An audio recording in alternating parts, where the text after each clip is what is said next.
Simba arranged all the Pridelanders to work together, so they did. The next day, they attacked. They all teamed up so that the Lion Guard could get past the Outlanders to get to the volcano where Scar's spirit was. But they didn't know that it was all part of Scar's plan. Because as Kion was approaching Scar, he was attacked. Scar had set up a trap, a venomous snake named Ushari. Ushari bit him in the eye, leaving him with venom and his scar. Scar was happy that he looked like him, thinking it would turn Kion evil. Kion got angry, but just when he was about to use the roar of the elders to blast Scar away, like Janja told him, he remembered the words of Mufasa.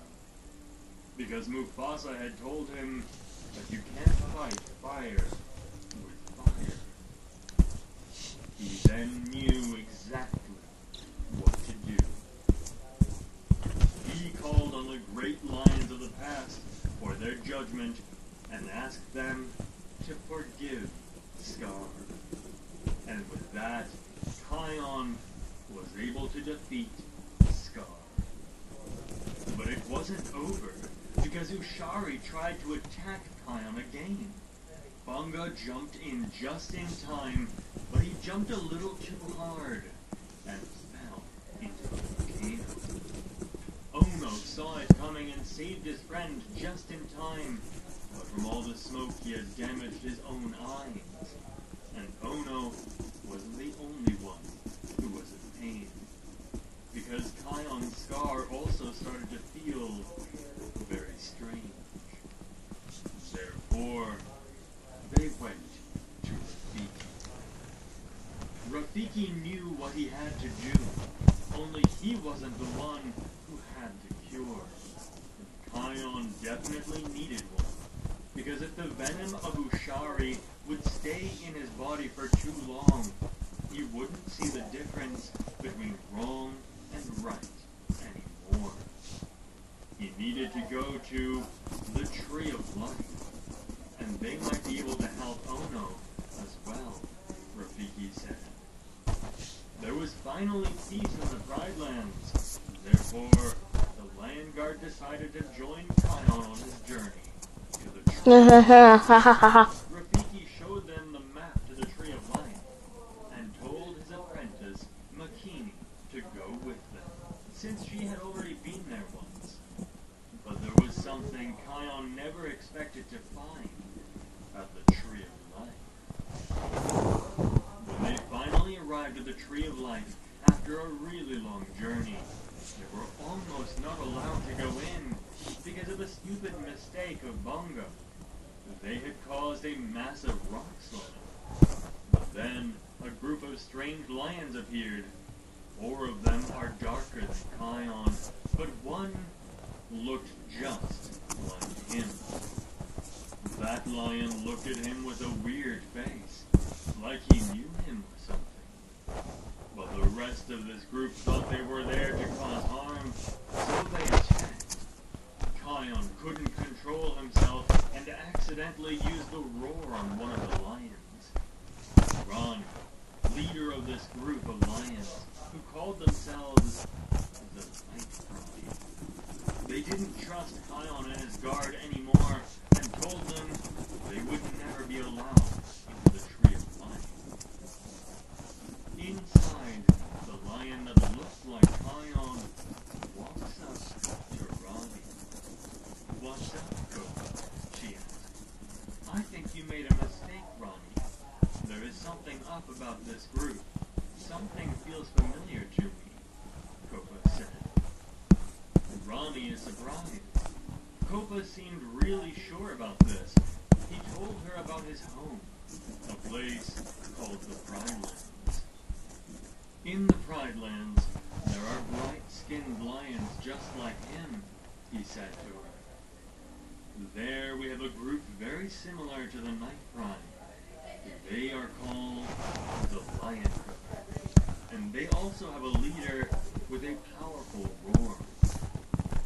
He told her that the lion they just saw cannot be all that bad because he saw the mark like the mark of the lion guard. Koba tells Ronnie to give them another chance before sending them away.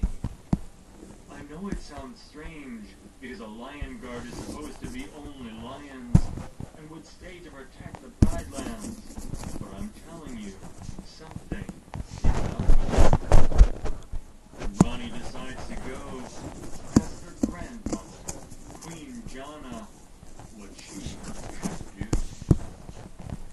But when she tells her what happened, Queen Jana tells her that Kion is an important guest, and Kopa was right.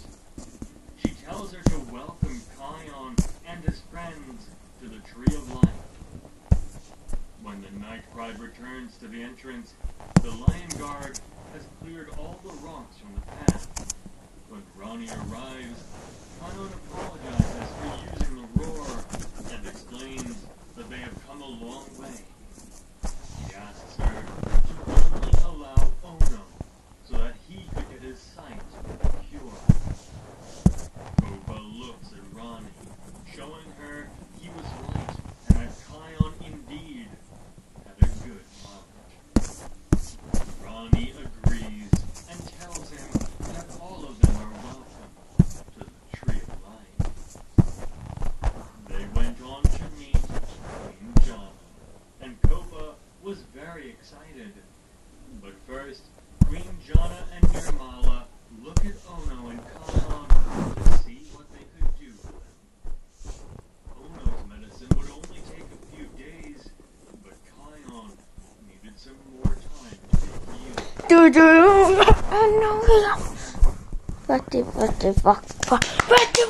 Approaches Kion, asking if he could talk with him first.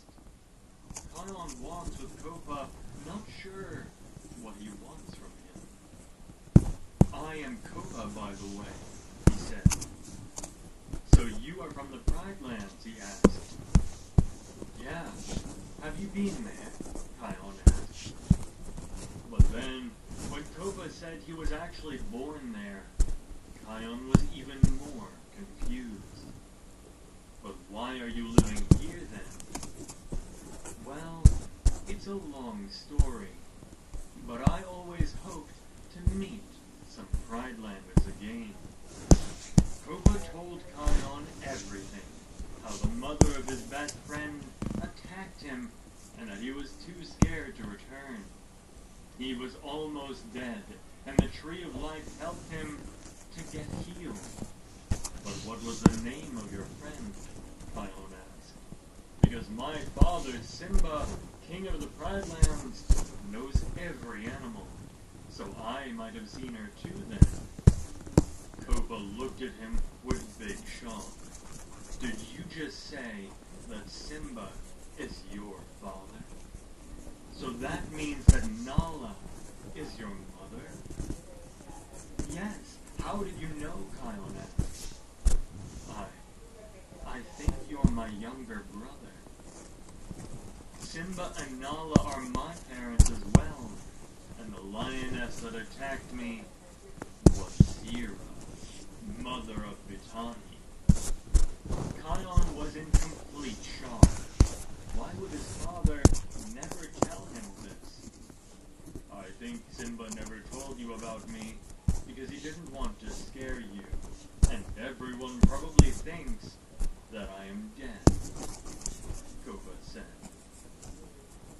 You should go back with us to the Pride Lands, Kion said. He told them about their big sister, Kiara, what had happened during the fight with Scar, and how he had sent Zira and her lionesses flying.